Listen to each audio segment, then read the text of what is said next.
Tonight, we should be doing chapter 3 of A House is Not a Home by Polly Adler. I'm probably not going to read the full chapter tonight. I have a certain point that I'm going to leave off at. So here we go, chapter 3, Goldine Medina. When I arrived in Brooklyn, I was startled by the signs of poverty in the neighborhood where my cousins lived. The Grudeskis had not been rich, but compared to the Rosens, their house was the Taj Mahal. Nonetheless, I was glad I had come, for after I'd explained who I was, my cousin Lena really made me feel that I was being welcomed from the heart. Pulling me over to the threshold, she gave me a big bear hug. The children kissed me and patted me and fussed over me, and Lena kept exclaiming she couldn't wait until Yosel, her husband, came home and found the wonderful surprise. The Rosens were poor. They lived in what amounted to a tenement, but they lived like human beings with warm blood in their veins, not like cold fish. Almost immediately, I found a job in a corset factory. I made $5 a week, out of which I paid $3 for room and board and $1.20 for car fare and lunches. That left 80 cents for clothes and shoes and all the things a growing girl needs.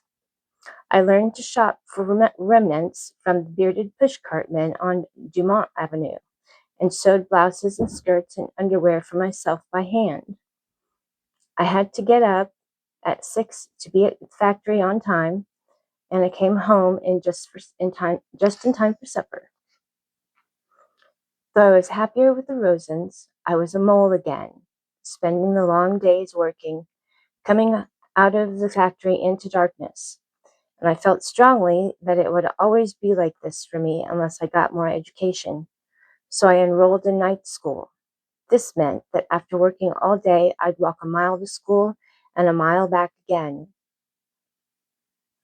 Not, believe me, because I was any fresh air fiend or out to take the walking record away from Elia Sears, but because if I squandered a dime on car fare, I couldn't afford lunch the next day.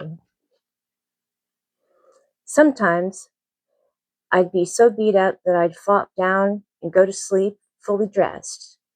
I slept on a hard leather couch with no mattress, and it was my dream that someday I would own a real bed and be able to climb into it right after supper and stay there the whole night. Usually on Sundays,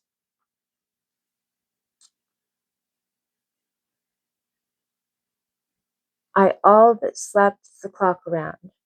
Usually on Sundays, I all but slept the clock around. I'd get up for dinner, wash my hair, and then go back to sleep again, in spite of the fact that the Rosens' little boys practiced the fiddle all afternoon. Since I loved music, I wanted to get into the act too. I borrowed the violin and persuaded a neighbor to teach me for 25 cents a lesson. $1.50 later, the lessons stopped. I couldn't afford them. As my cousin's plumbing business began to prosper, I gave up my Sundays rest to help him with his books. The Rosens praised me for my mathematical ability and were so generous in their compliments that Anna, their eldest daughter, became resentful and took to pouting. It was then that I learned my first lesson in diplomacy. I gave Anna little jobs to do in connection with her father's business papers, enough to make her feel important, and kept her busy while I was going over the books. With the jacking up of her ego, the pouting ceased as if by magic. In April 1917, when the United States entered the war, the corset factory closed down, and I found a new job in a Blake Avenue factory which manufactured soldier shirts. At first, I was doing all handwork, as as soon as I had learned to operate a machine, the foreman put me on piecework, saying I could work overtime if I wanted to make more money. I worked overtime. Along with my hunger for an education, I had developed a new craving. I wanted finery. There was a Japanese mink dyed cat cape in a store window on Pitkin Avenue, and every day I walked an extra 2 blocks just to see it. I used to go over and over my budget trying to figure out a way of getting that cape. But of course, it was a pipe dream. I was doing well to own more than one pair of drawers. Now, at 17, I had matured physically. I'd reached my full height of 4 feet 11, and my chest had taken on a new look. In those days, life would have held little for the columnist Earl Wilson, since bosoms were out of style and the boyish figure all the rage. In order to make myself as flat in front as possible, I used to bind myself with strips of white cloth so tightly that sometimes, when I was bending over my machine, I'd nearly pass out. It was only after the girls at the factory found out about my mummery wrappings, and as a result of much kidding, that I finally unpent myself. Sidonia did most of the kidding. She was a heavy-set redhead, full of bounce and wisecracks, and rumor had it that she was a bit of a rounder. One day, after work, she announced that she had had a date lined up with a couple of sports, and how about me coming along? When I hesitated, she laid her hand on my arm. "Listen, kiddo," she said, "I know you're a good girl, and no guy's gonna get fresh with you or give you drinks while I'm around. You tell your folks not to worry. Big Sidonia's looking out for you." So that night after supper, I joined Sidonia and her friends, and we went to the Non-Parial dance hall. Technically, I guess this was my debut as a painted woman, for I had daringly dusted my nose with cornstarch and rouged my lips with coloring obtained by soaking red tissue paper in a bowl of water. It was also a debut on the dance floor, and after 5 minutes, I was I was convinced that was where I wanted to spend the rest of my life. Before the evening was over, I mastered the waltz, the one-step, the two-step, and the cakewalk, and had been informed by my partner that I was a real cute little trick and had the makings of a nifty stepper. The next time Sidonia asked me on a date, there was no need to twist my arm, but when the band struck up, "Oh, You Beautiful Doll," and Sidonia and her beau whirled out onto the dance floor, my guy, the clod, just stood there, chomping on his spearmint. It wasn't, he said, that he couldn't dance, he just didn't wanna. Finally, in desperation, I asked Sidonia if we could trade dates. "Sure," she said cheerfully. "One man's as good as another." Although I was too inexperienced to challenge this statement, I quickly learned it didn't hold true, on the dance floor anyway, and from then on seldom double dated with Sidonia unless she could guarantee an escort with educated feet. Dancing was the only aspect of dating which interested me. All the flirting and jollying seemed a waste of precious time. At that time, the fall of 17, dance halls all over America were crowded as never before. The reformers and blue noses viewed the scene with alarm. From their sanctified soapboxes, they expressed their horror at fashions in dancing which brought male and female bodies into such uncompromisingly intimate contact.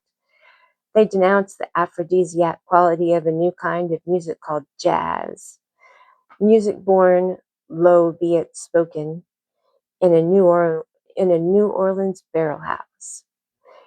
They warned the parents of the nation to keep their daughters away from the gilded hell of the Palais de Danse, in terms which strongly suggested that a sort of mass defloration was a nightly event in such places.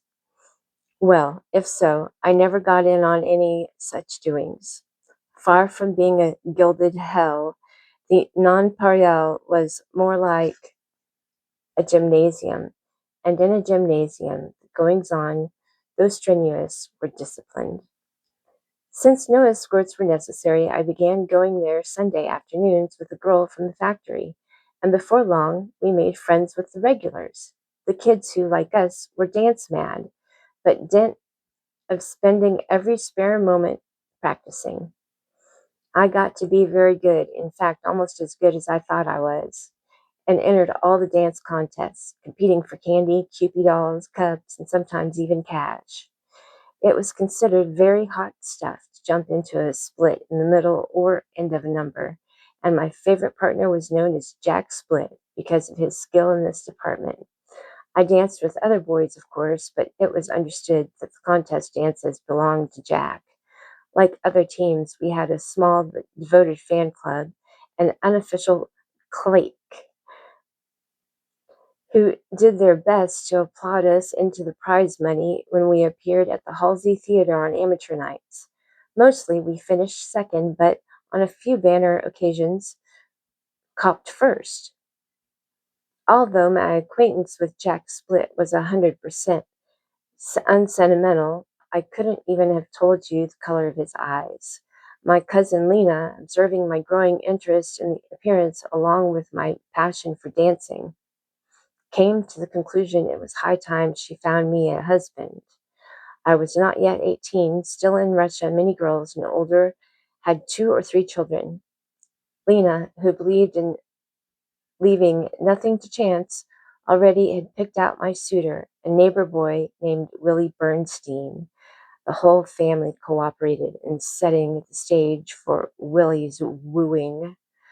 Anna was to spend the evening with a girlfriend, and the smaller fry were packed off to a carnival under orders not to return till 9 o'clock. Lena and Giselle would be in the parlor to greet Willie, then suddenly remember urgent business in the kitchen.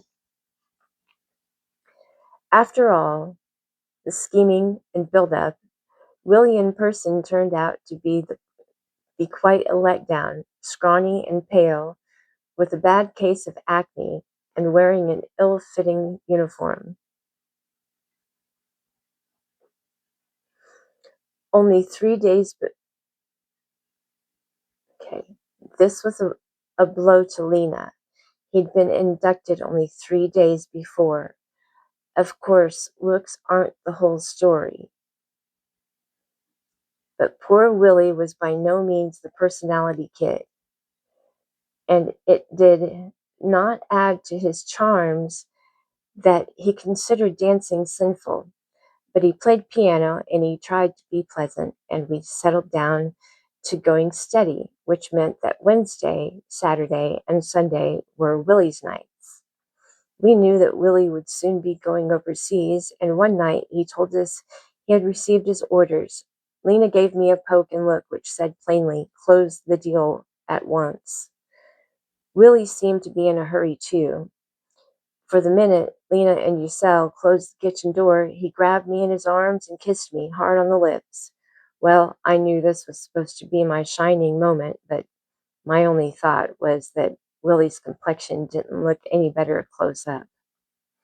I drew back, and he must have thought I was offended at his freshness, for he hastened to make clear that his intentions were honorable. So, just as my cousin had planned, Willie had taken the bait. Now all I had to do was to say one little word, and the trap would snap shut. But if I said yes, it wasn't only Willie who would be caught. I would be trapped. There was nothing to do but tell him I didn't love him and wouldn't marry him. When he finally got it through his head, my turn down was on the level. Willie said good night stiffly and stalked out. Lena was furious and prophesied gloomily that I was sure to end an old maid. She couldn't understand why I had gone right down to the wire and then balked at the finish. But how could I explain my feelings to her? My reason for rejecting Willie wasn't only that I didn't love him. Even more than that, perhaps. It was because I so hated the one thing we had in common, our poverty. I got a raise at the factory and was promoted to a more difficult machine. For a few days, I was proud of myself and felt like quite a career girl. Then it dawned on me that I was still sleeping on the leather couch, still grindingly poor, still minus an education, still without a place in the sun. I was restless and discontented. I kept thinking that surely life must offer me other alternatives than a factory job and a Willie Bernstein. One day, a new foreman came to work. His name was Frank, and whenever he walked past my machine, I got weak in the knees. If he so much as looked at me, even though his glances were impersonal and cold, my heart thumped like a tom-tom. He affected the other girls the same way. They all raved about Frank. How handsome he was, how sexy, what a spiffy dresser. When I saw him swagger down the aisle between the machines, every girl giving him the eye, when I saw the lordly way he acknowledged their homage and disdained it, well, let's face it, I was a dead pigeon. Up to that time, I had never even thought of making a play for anyone, but this was different. This was love. And I bragged to Sidonia that Frank was as good as in the bag. Sidonia looked me over appraisingly. Well, if you can't be good, be careful, she said. You sure got mischief in your eyes. That day, I really gave out every time Frank was in vicinity, and finally, he sauntered over by me and bent down as if he were inspecting my work. Come to my office right after lunch, he said. I almost strangled. From then until noon hour, I was on tenterhooks. He had been so businesslike, I didn't know whether he was going to fire me or ask me for a date. But when I went to his office, there was no longer anything cold or impersonal about the way he looked at me.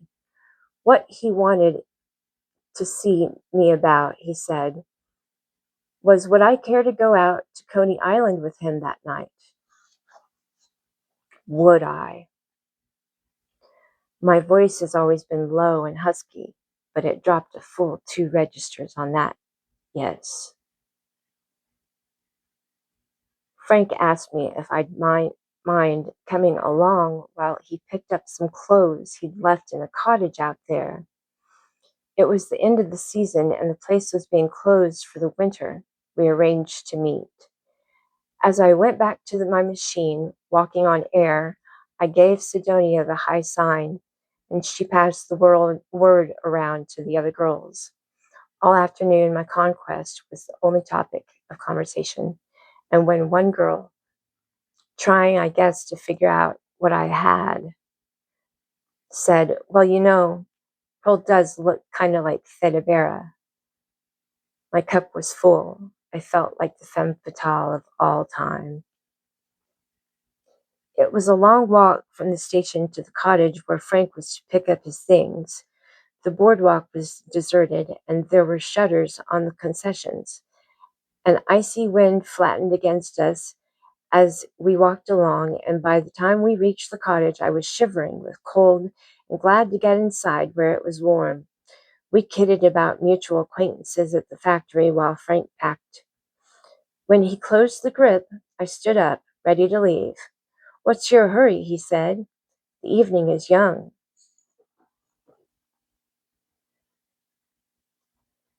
It was a long walk. Oh, what's your hurry? He said. The evening is young.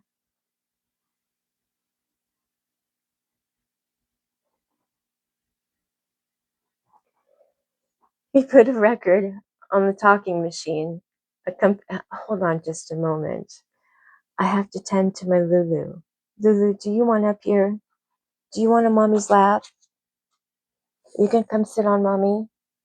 You can come sit on mommy. Coming up? Can you make it? Let me get you. Okay, come here. Oh, good girl.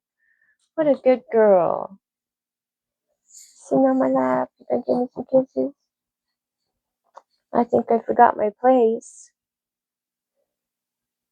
So we're just gonna go back up here.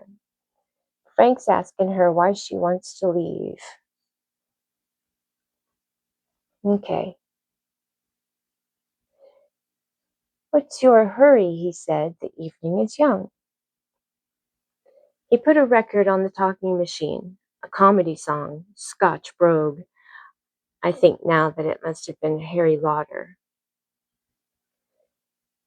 Then he sat down on the couch and patted the place beside him, beckoning for me to come and sit there. I complied, and after a moment, he leaned over and began pulling the pins out of my hair. All of a sudden, I got scared. I jumped from the couch and said it was time to go. Instead of an answering, he went over to the door and locked it. When I resisted him, he knocked me cold. That's the end of this night's reading, with a little visit from Lulu.